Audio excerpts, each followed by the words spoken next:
今回はパチリスタンデッキのデッキテクを話していくわ。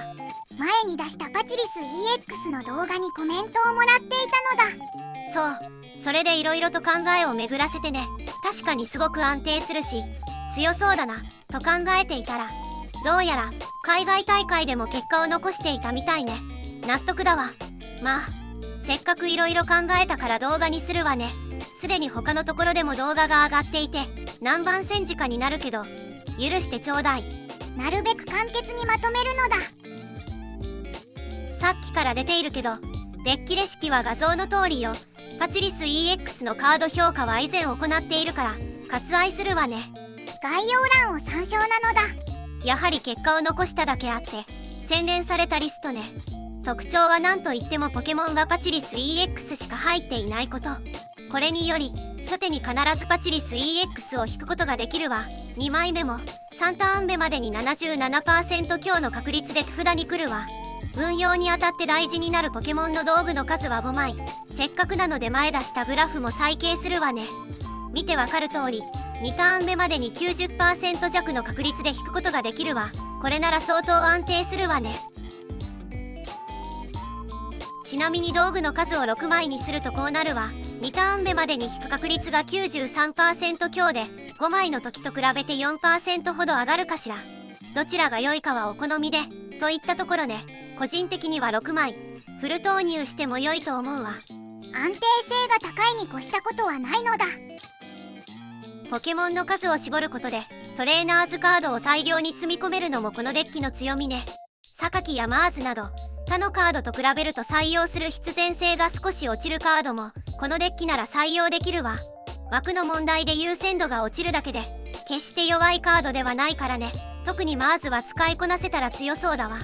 それと現段階ではこのようなラインナップだけど今後の追加パックでさらに強くなる可能性があるのも良いわね。特にポケモンの道具は現状この3種しかないけど今後新しいカードが出ればさらにデッキが強化される見込みがあるわ。オートで戦わせても強いしね。とりあえず組んでおいて損はないデッキなんじゃないかしら。それじゃあここからはデッキの弱みについても見ていくわ。まずは単純にトウデッキに弱いわね。トウデッキは速攻系のデッキが多いのと EX ポケモンが少ないのも向かい風ね。こちらを一撃で倒してくるデッキにも厳しいわ。リアルガ&ヤンヤンマ EX デッキや霞が仕事をしたギャラドス EX デッキなどね。それとこちらの攻撃を2回耐えるような耐久力がある相手も辛そうね。代表的なところでは草デッキかしら。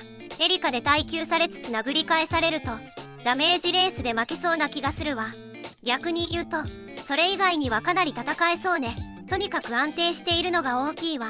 相手が少し事故ったら勝利なのだ。今回はパチリスタンデッキについて見てきたわ。参考になったかしら。これから環境に増えることが予想されるし使うにしろ使われるにしろ知っておくことは大事ね。相手にすることを考えたくないのだ。同型戦はどうなるのかしらね。普通に考えればボテ必勝なんだけど先手で勝つには先手2ターン目で夏目とかかしら。でもそれもプレイングでカバーできる範囲だし大きなマントプラス傷薬2個でなんとか耐えるしかないのかしら。何か対策はないか考えておくわ。思いついたらまた動画にするわね。よろしくなのだ。それでは今日はこの辺りでご視聴ありがとうございましたなのだ。今後もポケポケに関する動画をアップしていく予定ですのでよろしければチャンネル登録高評価もお願いいたします。